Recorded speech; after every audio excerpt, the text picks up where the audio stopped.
Hi dear friends, എൻ്റെ പുതിയ വീഡിയോയിലേക്ക് എല്ലാവരെയും സ്വാഗതം ചെയ്യുന്നു. പ്രകൃതി ദുരന്തങ്ങളും അതിജീവനവും. ആകാശം, വായു, ജലം, മണ്ണ്, ഭൂമി ഇവ ചേർന്നതാണ് പ്രകൃതി. പ്രകൃതി നമ്മുടെ അമ്മയാണ്. മനുഷ്യൻ പ്രകൃതിയുടെ ഒരു ഭാഗം തന്നെയാണ്. സൗരയൂഥത്തിൽ മനുഷ്യനുള്ള ഒരേ ഒരിടമാണ് ഭൂമി. സൂര്യകിരണങ്ങളെയും ചന്ദ്രനെയും എല്ലാം പ്രപഞ്ചശക്തികളെയും നന്ദിയോടെ സ്മരിക്കേണ്ടത് നമ്മുടെ കടമയാണ്. ഒരടി മണ്ണ് വെറുതെയിട്ടാൽ കാണാം നമുക്കുള്ള ഔഷധച്ചെടികൾ പൊന്തി വരുന്നത്. ഓരോ പിടി മണ്ണിലും അനേകം വിത്തുകളാണ്. അവയെ ചേർത്ത് പിടിക്കേണ്ടത് നമ്മുടെ ആവശ്യമാണ്.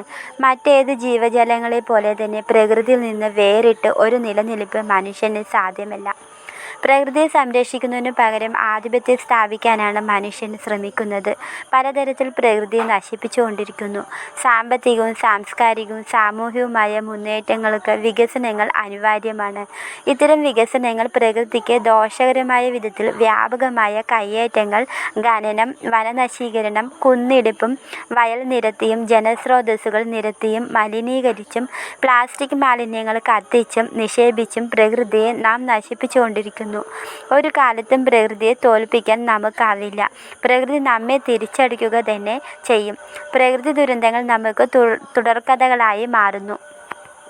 കുന്നുകളും വയലുകളും മരങ്ങളും ജലസ്രോതസ്സുകളുമായി സമ്പന്നമായിരുന്ന നമ്മുടെ കൊച്ചു കേരളത്തെ ദൈവത്തിൻ്റെ സ്വന്തം നാടായി മറ്റുള്ളവർ വിശേഷിപ്പിച്ചു. നമ്മുടെ പൂർവികർ പ്രകൃതിയോട് കരുതലോടും നന്ദിയോടും ഇണങ്ങിയും ഒത്തുചേർന്ന് സുന്ദരമായ ദൈവത്തിൻ്റെ സ്വന്തം നാട് നമുക്ക് സമ്മാനിച്ചു. ഇന്ന് നാം അത് എത്രയേറെ വികൃതമാക്കിയിരിക്കുന്നു. നമ്മുടെ രാഷ്ട്രപിതാവായ മഹാത്മാഗാന്ധി ഒരിക്കൽ സ്വയം പര്യാപ്തതയെക്കുറിച്ച് സംസാരിച്ചപ്പോൾ ഇങ്ങനെ പറഞ്ഞു: നിനക്ക് വേണ്ടതെല്ലാം നിന്നിലും നിന്റെ ചുറ്റിലും ദൈവം തന്നിട്ടുണ്ട്. ചുറ്റിലും എന്ന് ഗാന്ധിജി പറഞ്ഞത് പ്രകൃതിയെയാണ്. നമുക്ക് ചുറ്റിലും നാം കാണുകയും കേൾക്കുകയും അനുഭവിക്കുകയും ചെയ്യുന്ന വിഭവങ്ങളുടെ ആകെത്തുകയാണ് പ്രകൃതി. വെള്ളം പണം കൊടുത്ത് വാങ്ങേണ്ടി വരും എന്ന് മുന്നേ കൂട്ടി പറഞ്ഞപ്പോൾ വിശ്വസിക്കാതിരുന്ന ലോകമാണ് ഒരു മടിയും കൂടാതെ പണം കൊടുത്ത് വാങ്ങുന്നു. ഇനി ശ്വസിക്കുവാനുള്ള വായുവും പണം കൊടുത്ത് വാങ്ങേണ്ട അവസ്ഥയിലേക്ക് നാം തന്നെ നീങ്ങിക്കൊണ്ടിരിക്കുകയാണ്. നമുക്ക് ഗുണകരമായതിനെ മാത്രം നിലനിർത്തി മറ്റുള്ള അമൂല്യനിധികളെ